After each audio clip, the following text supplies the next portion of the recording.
Hey guys, how's it going? I am here to talk to you about intermittent fasting today. It's one of the most common topics that I get asked about, and I just wanted to share the 6 most common types of intermittent fasting as well as a few of the pros, if applicable, and cons of each type. So let's dive in with the first type, which is going to be the 16-8 method. So you're going to fast for 14 to 16 hours each day, and then you're only going to eat within that 8 to 10 hour window. So the pros of this method is it gives you a very large window of time in which to eat. And it's also, having that fast period when you're typically going to be sleeping or you might not be eating anyway. So that is the pros to it. The cons are it's not, changing what you're eating. It's just changing when you're eating. So if you were a client, I would recommend that you focus on what you're eating before you start worrying about when you're eating. So moving on, the next method is going to be the 5-2 diet, in which you fast for 2 days out of the week and eat normally on the other 5.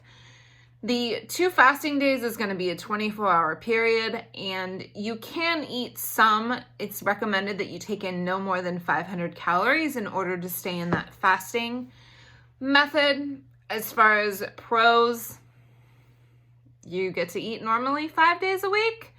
Cons, I don't think this is sustainable over the long term, and if you're very active, if you're an athlete, or if you require a lot of energy and have a very high-stress job, I would not recommend fasting completely for 2 days out of the week.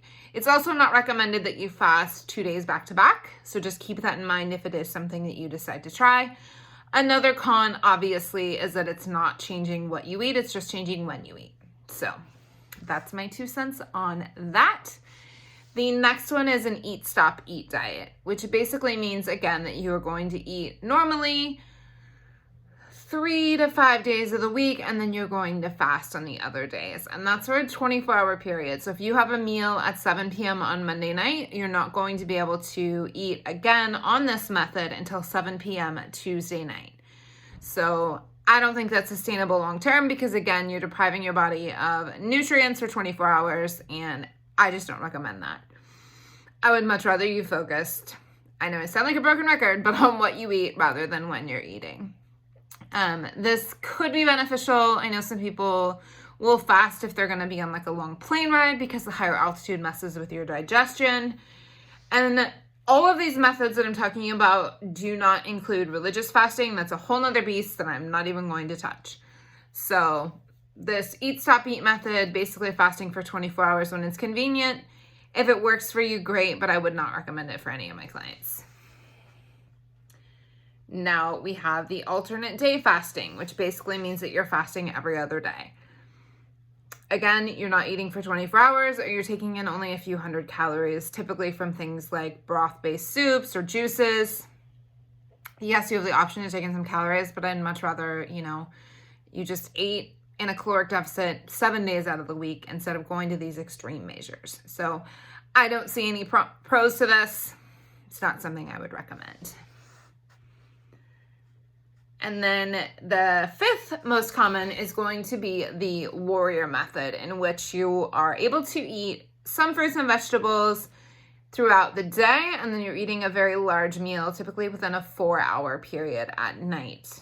And again, I would be quite concerned about what it is that you're choosing to eat in that 4-hour window and how many calories you're taking in, because it doesn't matter how long you fast. If you're still taking in too many calories in that 4-hour window, you're still not going to lose weight. So I don't really see any pros to this one, other than that you can have some fruits and vegetables during the fasting period so you're not completely depriving your body of nutrients.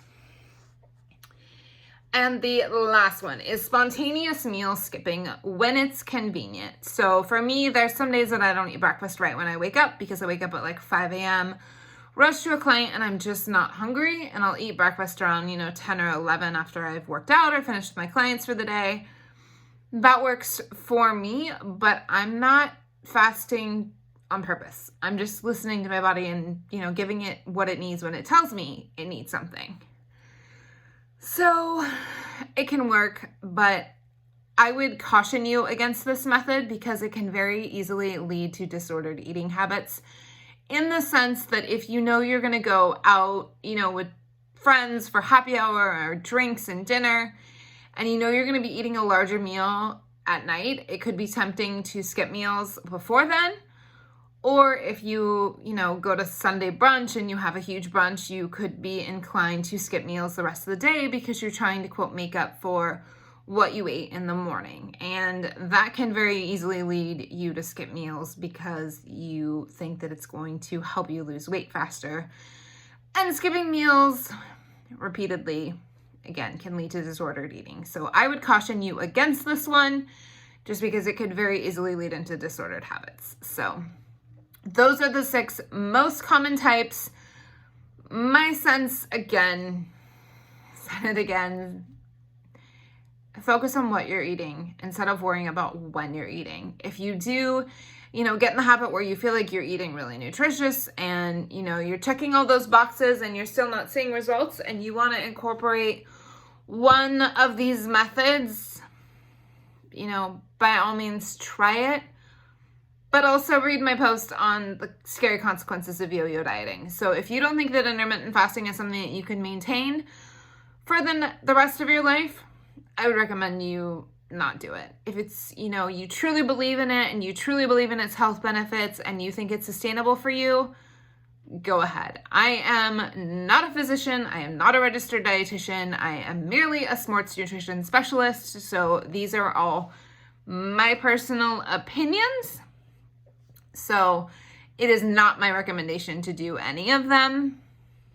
And there you go. If you guys have questions about the types or want me to do a video on a topic that you're curious about, let me know in the comments. And those are the 6 most common types of intermittent fasting.